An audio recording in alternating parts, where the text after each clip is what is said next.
Welcome back, folks. You are watching Moving Forward. I'm your host, CB Moss, delighted to have been with you. We had an excellent time in the first segment. This is going to be even better because we have with us some of the new generation of entertainers. I mean, it was good talking to Freddie and Ray and Vola, but let's be fair, let's be honest. We got to go to young blood now. We have to go with these young fellas. And so joining us for this second segment is Raphael Munnings Jr., the future. And he is the son, obviously, of Raphael Munnings Sr. And also we have June18th2019, who is a musician. His band, I think, was what we would call the lead band for this event. And we're going to ask you, Raphael, to tell us about your experience, because this was your first time as a performer. Yes. You've been there before, but yes. So tell us about that. Well, like you say, hello world. Yeah, well, I actually, the first time I was maybe like only one or so. So it's like, there's no actual recollection of what was going on, but I know I just saw my father up there doing something. And for me at the time, it was very amazing, you know, even just seeing the people, seeing the food, and really him telling all the stories. I've seen some of the videos from back in the day when he was there originally, but for me, this time going in there. And we've performed a few times before. My first time on stage was back in like 2010, and that was for the hurricane relief that they had at the Fish Fry. But that compared to seeing the people at this venue was incredible for me. I believe you. You know, and like it really doesn't do justice as you're saying, just talking about it, but seeing the pictures, the aerial photos afterwards. You know, definitely getting some of the feedback as you can look into the audience and see what the Bahamas has to provide is something that's spectacular for me and a great moment in time, because I always, like I said, me and my father, we go up, we get to see some of the Bahamian reactions, but you know, like to see what the world and the way that they receive it, that's really priceless. Well, I've seen you and your father perform on stage together before, right? And I could imagine in that sort of environment, with the energy emanating from those thousands and thousands of people, must have been super. Dion, you're the music man. Yes. Tell us a bit about your band. Well, I know you have a good band, Dion. You have to have a good band. My son D'Angelo plays with you in your band. Indeed, and indeed. The minute I realized that, I said, you're the #1 band in the land. Yes, the band is called Brewcrest, GQ for short. But for the purpose of the New Orleans Jazz Festival, we were the Bahamas Review Band. It was an awesome experience. I had traveled to New Orleans before. I just feel that as a musician and a place with such a rich history and culture, music, jazz in particular, it was somewhere that I had to visit at some point. But this particular trip was amazing. I visited there as a tourist. But this trip, being a performer, really was truly amazing, showcasing Bahamian talents, culture, was awesome. I could imagine, and while there, you realize that we really have something. I mean, you always knew it, because one thing the musicians, and you know what you have. Yeah. You know what you can do. Indeed. It's just that we, the general public in the Bahamas, seem not to fully appreciate it. So what was your feeling when you saw all of those people responding to what you were doing in such a way that tells you what you're doing was great? Oh, it just feeds the energy that you already came with. It's an exciting experience to see their reaction. There's nothing like Junkanoo, and even with the raw parade that we put on, and to see they just follow you like you're the Pied Piper. Yes. I've seen that on numerous occasions abroad with John Canoe. They just follow you. The rhythms, just mesmerizing, and so it was spectacular to see their reactions and their hunger for more. You stop and it's like, okay, Yes. Though on all the other stages there are great performances, at that moment in time they're like, okay, man, we need some more of that. Yeah. But okay, we got to go over to the next tent to see Gladys Knight or whoever else it was. Yeah, and I could imagine how the artists, following you all, how they felt. I mean, the atmosphere was already charged to a level that they had to try to climb up to reach that. And so that, I believe they would say, look here, I don't want you all Bahama boys, as they call you sometimes. You Bahama boys come and get in front of me again, But Raphael, I know I saw you and your father did that iconic song, Yes. Funky Nassau, before. Did you do that over there? Yes, with my father, of course, does his. He has another routine before I come on. Yes. And I usually come on for Funky Nassau. Yes. As you said, you saw. Yes. With a few. I don't know how many. Did you see at the last year? I did the Independence show. No, I didn't see. I saw it before that, but it's super. Yeah, yeah. And so I usually come on pretty much for the Funky Nassau because, like you say, it's such an iconic song, and it's something that has been a trendsetter for the Bahamas, and for me, it's almost like they might as well start calling me Young Funky Nassau too, because it's like people just used to just saying it or calling me Young Munnins, or they even call me my grandfather's name sometimes if they're a little bit older. And unfortunately, I didn't exactly do another portion, which is my rap part. Yes, but I definitely did perform that song with him, because we have a few things in the works right now. So I definitely tend to kick it out there a few thousand notches to bring this music game up. Wow. Yeah. Well, the question that I would ask is, I know when you're here, home, with this audience, are you sort of vulnerable to just accepting their lack of full appreciation of you? But when you go away and see how you are appreciated, is there a difference really? And what does it do to you? Well, for me, it's very disappointing. Even like I say, with my family being such a musical family and iconic family when it comes to how long they've been, as they say, in the game. You hear a few people here and there like, yeah, they appreciate it, but you would want a little bit more acceptance. And there are a lot of young people that are coming up, and they really don't even get the chance to know and see how the Bahamians have been accepted worldwide from before. So now they look up to everyone else that's out of this particular, as even though the Bahamas is just a country, it's like we have our own little world going on here.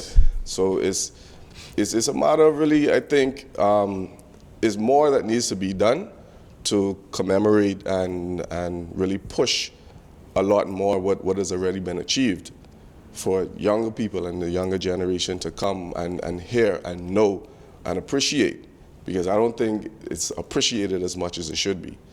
So Dion, you are a musician, and I am impressed with the level of skills and ability. Years ago when I was in the game, it was just raking and scraping, and it was good. Yeah. But our musicians today can hold their own with almost anyone internationally. Indeed. What do you think we need to do to get that out there full time? Well, we've spoken earlier in the other segment about the support from I guess government and government agencies, but truly I think we need ourselves to continue to just keep pushing in various aspects of the industry. we continue to practice, Yes. but there's also the marketing end, the business end. We need to refine our skills in all aspects of it.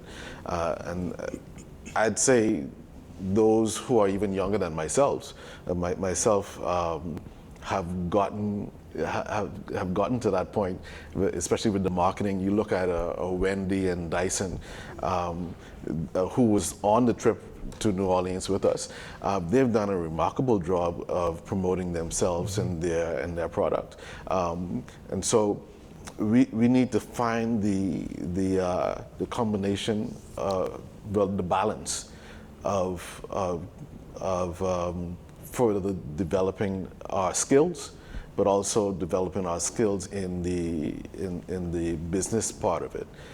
So with all of that being done, then we would attract the support of those agencies that we spoke about earlier. I'm tremendously impressed with the young people in the business. Ray, you being a senior man, how do you see the young people? Exactly. Well, I was about to interject by saying that, like I said, I was attending or being a part of the New Orleans Jazz and Heritage since 1982. And at that time, what I did since we were going there, I said, we're going to have, I want to do songs that the people from New Orleans would identify with. So I took some of their best artists, like a Fats Domino. Oh, yes. And he had songs that were already popular He worldwide. was a resident there, right? Yeah, yes. So they're very familiar with that. So like I said, I took some of his material and we put it in the Jonkanu vein, the Jonkanu beat, and so same lyrics. But of course, the people, when they heard that, it really blew them away. Now this time, the producers, Fred and his group, they were given, not instructions, but they were said, they didn't want any of that. They wanted to do all Bahamian music. And so when now here it is, here's a challenge because, well, of course, people knew Funky or know Funky Nassau, but the other artists like Nehemiah and Wendy and Dyson, like I say, to go on stage and perform all their music, which they did an excellent job. I'm saying that now was a challenge for the band and for the artists to now make the audience love this music that they'd never heard before. So, and like I said, once he hit the stage, Nehemiah came on first, and he did some of the real traditional songs that are Bahamian. Wendy and Dyson followed him, and they did all of their own material, which very well accepted, and Dion can elaborate on that a little bit more. But the whole idea was, like I said, Fred said once the group was assembled, he said, now, this time we have to do entirely Bahamian product, Bahamian music. And like I said, not to my surprise, because I know once you got into it, it would happen. But the people accepted the music the way it was, meaning once they heard it, and very professionally done. And of course, we had two dancers with us on stage. I call them eye candy. Once you have that added to the good music, then it works. And like I said, this was my first time introducing Rappy to the international stage. We wanted to do his version more of a hip-hop type of version, extension of Funky Nassau. And so we were going in, Funky Nassau they know, knowing they would know that song, but all the other songs, and just like Dion was saying too, the younger people have got a little advantage because in our day growing up, if a song didn't play on the radio, there was no other way you can hear it. Now you've got the Instagram, you've got Facebook, you've got YouTube, so much more material, not material, but avenues that you can get your work out there to the world bypassing the quote-unquote record companies. So in the song Funky Nassau, the lyrics, people haven't listened, but I've been saying it for 50 years. And that part of the lyric says, we're going to take care of business too. Very important. The music, that's why they call it the music business, because it's not just the stage up on top and performing and doing well, but how you're going to promote yourself, how you're going to promote your music, how you're going to introduce it to the world. Because reggae music didn't start as reggae music. Reggae music started as rocksteady by Carlos Malcolm and Byron Lee and people like that. Then it moved to ska, and then it moved to reggae once Bob got on the scene with all the other artists from Jamaica. So I've also noticed over the years there's always this big argument between the Bahamian musicians, and they still don't know what it is, but it's been right under their nose the last 50 years. When again in the lyrics, they don't listen to the lyrics, obviously.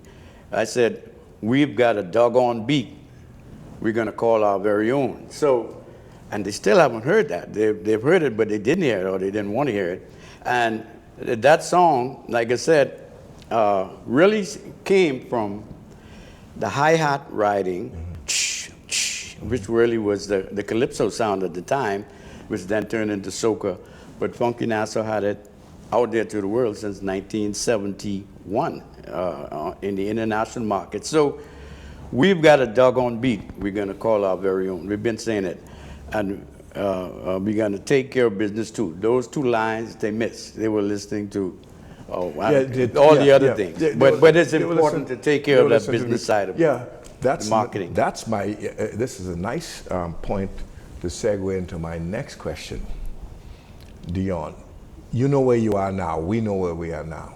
We are out there promoting what you do. When are we going to use that as a magnet to attract people to us? In other words, should we be thinking of a festival of our own? Absolutely. Absolutely. There's no reason why that's not happening today. Don't want to be too controversial, but be controversial. What we have now is the carnival. I don't know. Maybe it had good intentions at its initial stages, but in my opinion, has gone way off track of promoting us and who we are. Yes. Hopefully we can salvage it and turn it around and make it. But I don't have the answers as to how that would happen. I can assist with that, but right now there's no reason why we can't have something year round. You look at New Orleans, where we would have come from. In New Orleans, almost every month there's about 2 or 3 festivals. Literally, every month there's 2 to 3 festivals happening, and so for a nation that has tourism as its #1 industry, there's no reason why we can't have the same, promoting us instead of something else. Maybe young Rafi will have something to say about that in the years to come. Because until we begin to use what we have, which is a proven product to attract visitors here, we're going to run short. Now, unfortunately, we have hotels. They put on big shows, big stars. They import them. But the visitors are kept right within the confines of that hotel. We need to get them out of the hotels into the community where they can really hear the Bahamian stuff. Well, Ray, what do you think about that, Dion? With this model that we're operating under now, the only way it seems like that can happen is through ownership. Ownership by the musicians and the key stakeholders in the music industry. So we won't depend on government or anybody outside of our industry to promote us. If you can curate a platform that would attract the tourists, then they start to come out of those hotels. But it starts with ownership, I believe. Yes, and that means the burden really rests on you all and those who support you. Indeed. Perhaps you should set about forming some kind of foundation where you can use that to promote what you do. You have it, you have the product, but you don't control how it is dispensed because you don't have the levers. Yeah, Ray. Well, I would like to also echo the sentiments that were talked about a little earlier. You know, most of the hotels now, like the cruise ships, they call them all-inclusive. Yeah. Meaning the people, once they pay, they don't have to hit their or go in their pockets again while they're here in the Bahamas. And so they want to keep the people confined to their venues for the entire 2, 3, 4, 5 days, however long it is. So when you have an outside product like a festival, although it may be promoted, if they're not pre-sold before they leave here, there's no point trying to get them when they're in the harbor, sitting on those ships, or when they're in the hotels, already paying for all of the amenities that have been offered to them. So we have really say our work is cut out because, and now they're planning another monstrosity out on the Prince George dock. They're going to convert that and say convert the downtown area. So we have a lot of work ahead of us, and so much work and quote unquote so little time. Yes. So we have to, like I say, get busy right away because all these other things that I'm speaking about are in the works right now. And if the groundwork isn't laid, we'll get left again. And for me, like I say, being in the industry for the last 50 plus years, I started when I was 4 years old. So, but not working, but I mean, being around it. So we have to get busy and make sure that the majority of the pie that comes here or that is shared up while in this country would benefit the Bahamians or the people that have been in the craft, in the musical side or in the craft or whatever they do, that these are the people that benefit most from our beautiful country of 700 islands.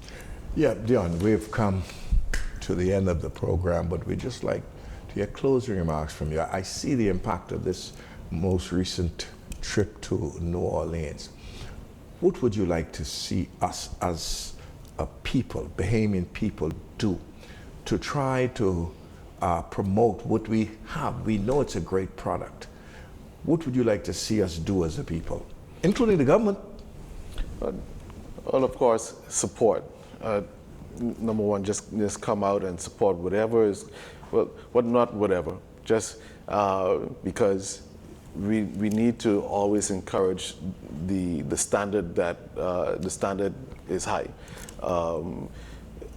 from our producers, from our musicians, and so yes, support, but have your input into what is being produced and what is being put on the airwaves, and so keep that standard, and just generally support our artists, buy the music, come out to the festivals, to the concerts. The Ministry of Tourism is putting on once again their summer Junkanoo Festival. And they have a number of artists, one of which will be my band, Group Crest, will be backing up artists like Nehemiah Hill, who was with us in New Orleans. We're looking forward to that, and some other artists that we'll be backing. So things like that come out in droves, and it does help to encourage us, but also sends us back into the shed to practice and create. And to improve where you need to improve. Final word from you, young Raphael. Well, definitely I agree with Dion and my father, because it's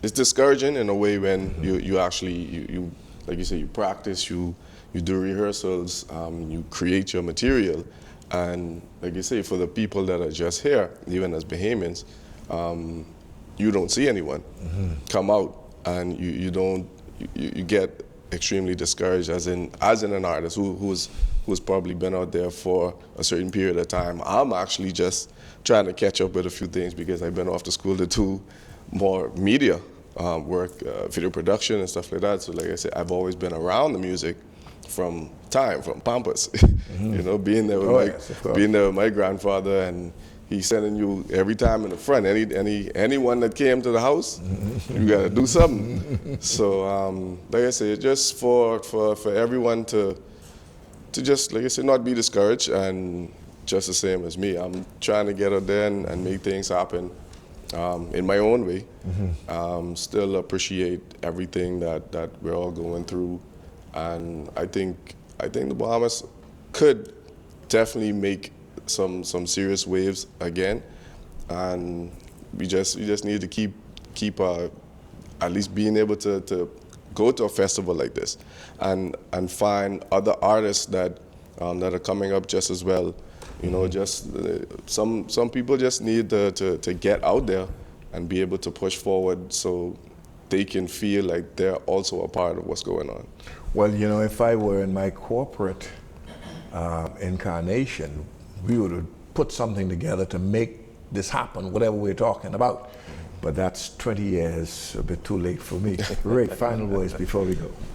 Well, I'd like to say thank you, Reverend Moss, for this opportunity once again.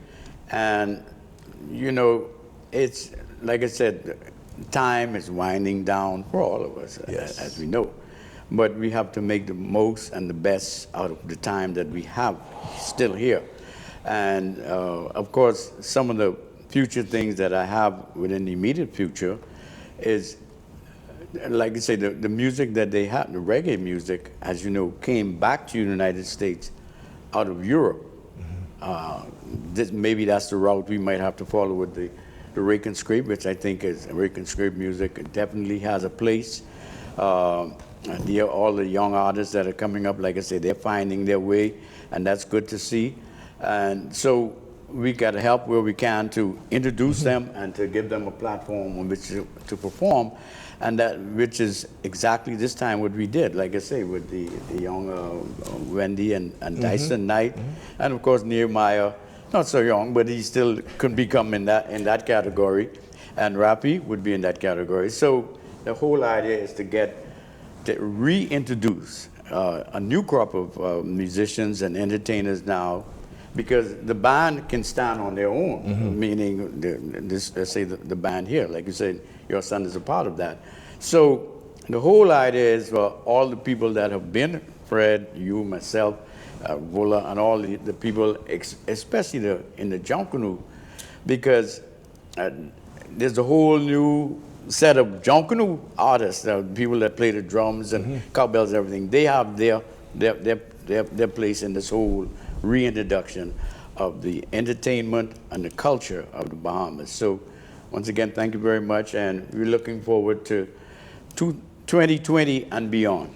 Well, I thank you, all of you, especially the two youngsters, Dion and Raphael. Not that we don't appreciate you and our previous guests, Freddie Jr. and Vola.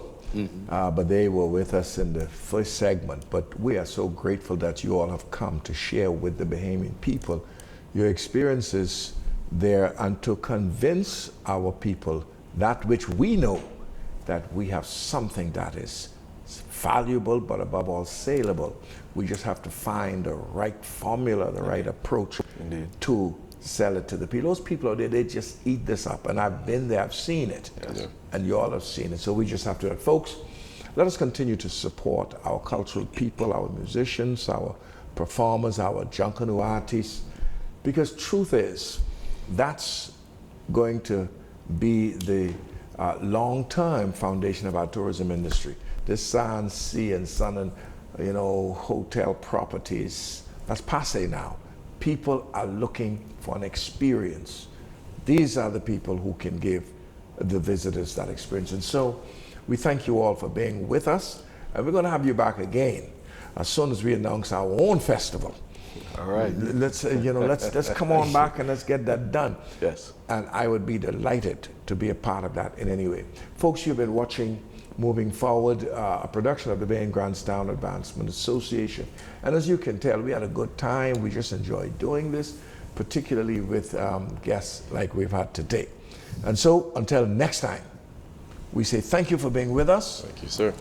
Ray, you, Rev. you fellas say you have the preacher look. Well, who knows? Well, who knows? Don't forget my Next. hat.